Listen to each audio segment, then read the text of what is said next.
Hey guys, what's up? Welcome to another video.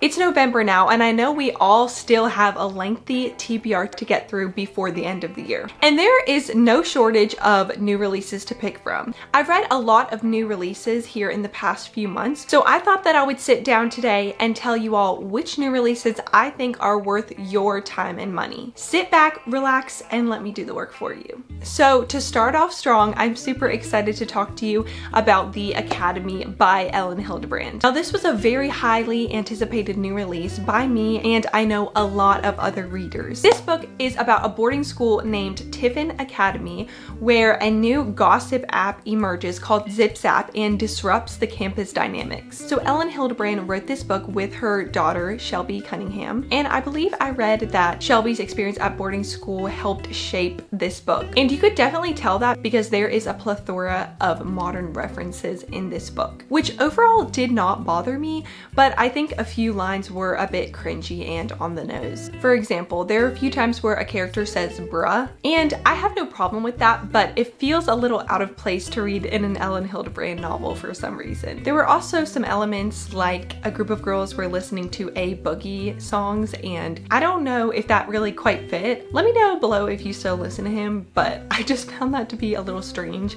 And then in another scene, the girls were getting ready for a party listening to I Can Do It With a Broken Heart by Taylor Swift. And again, it just seemed a little on the nose and out of place for some reason. That was my only dislike about this book, I would say. Now, moving on to what I did like about this book. So the character development was phenomenal and unmatched as always. The plot was so gripping that I did not want to put this book down. The romance subplot was so interesting to read about. And of course, the hallmark of an Elin Hilderbrand novel is that the character development is so intricate and it leads to an overall sense of the characters feeling like real people. I was just telling my husband this morning that I feel like I could see any character from an Elin Hilderbrand book walking down the street because the characters feel so real. And when the characters feel so real in a book, of course you're going to get emotionally attached to the characters and not want the book to end. And this is precisely what happened to me when I was reading this book. I had a book hangover when I was finished reading this book because I just did not want it to end. I wanted to meet the characters in real life and see where the rest of their story goes.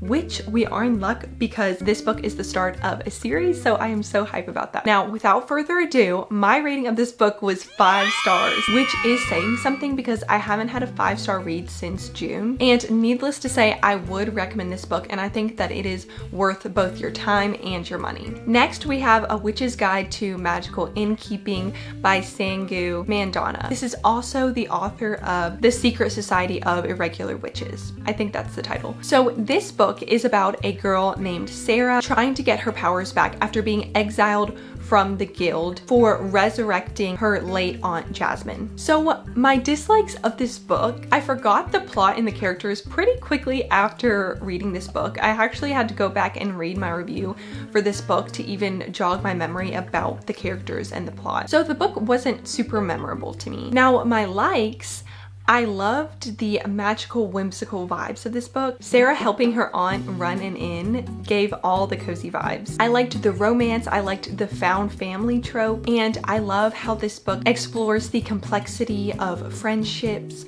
romantic relationships, and family dynamics. Also, I will mention that this is not a sequel to The Secret Society of Irregular Witches. It is a standalone novel, but I would recommend you reading The Secret Society of Irregular Witches because I read that one also last year and I thoroughly enjoyed it for spooky season. Now, my rating for this book is a 3.5 stars, and I would recommend it if you're in the mood for a cozy fantasy, but it's not a must buy in my opinion. Next, we have If It Makes You Happy by Julie Olivia. Now, I would be shocked if you regularly watch BookTube and you haven't heard of this book before, but just in case you're living under a rock, I'll go ahead and tell you what this book's about. Just kidding. It's totally okay if you haven't heard of this book. So this book is a small town romance that takes place in Vermont. I love Vermont, but it's the season of the sticks and I. It has an attractive baker who's also a single dad. There's a new girl next door and a bunch of unique eccentric characters. It's been said that this book is inspired by Gilmore Girls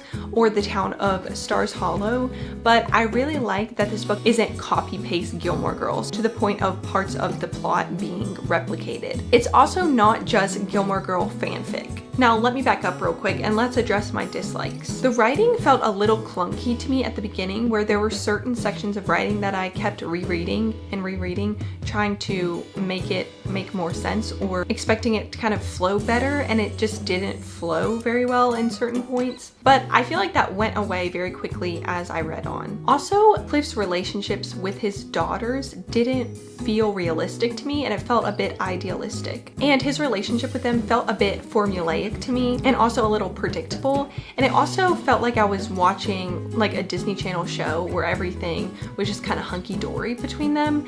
Now, this wasn't the case throughout the whole book, but there were certain parts that I was like, I don't feel like that would happen in a real life. Now, this wasn't throughout the whole book, but there were certain conflicts that came up between Cliff and his daughters where the way that he reacted, I feel like, was not realistic. Now, that's coming from someone that grew up with a single dad, so maybe it just didn't match my experience. That doesn't mean that it's not realistic for someone out there, but this is just my take. So for my likes, as I said, I like that it was inspired by Stars Hollow from Gilmore Girls without being fan fiction or copy paste Gilmore Girls. Also, as I said, the writing started off a bit clunky to me, but as it went on, there were so many quotes that I highlighted and absolutely loved. I was really bought into the romance of this book, so much so that I teared up at the end. Now, this book is very formulaic to where you can predict kind of what's gonna happen in the end.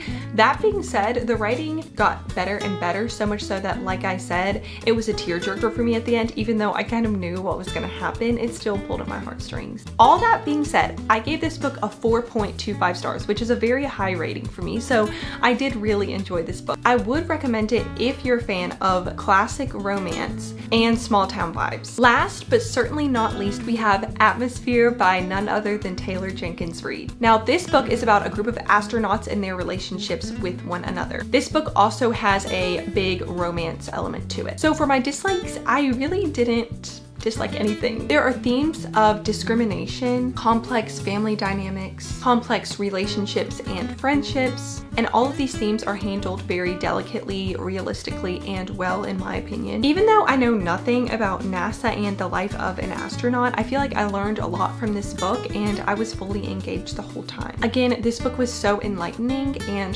her writing style is so poetic that it makes even the most mundane things about everyday life seem so profound. And of course, the story was so gripping. Now, I gave this one a 4.75 stars. It didn't quite give me that 5-star feeling, but I would 100% recommend this book. It is worth your time and money, and I feel is something that you could reread over and over again. I hope that this video gives you a better idea of where to spend your time and money when you are planning your end of the year TBR, or looking at what books you might want to read going into the new year. Please let me know down below if you've read any of these books and if you had a similar opinion to me or a different opinion. For me, I love having conversations about books in the comments, so feel free to let me know what you thought. And as always, please like, subscribe, and leave a comment. Bye guys!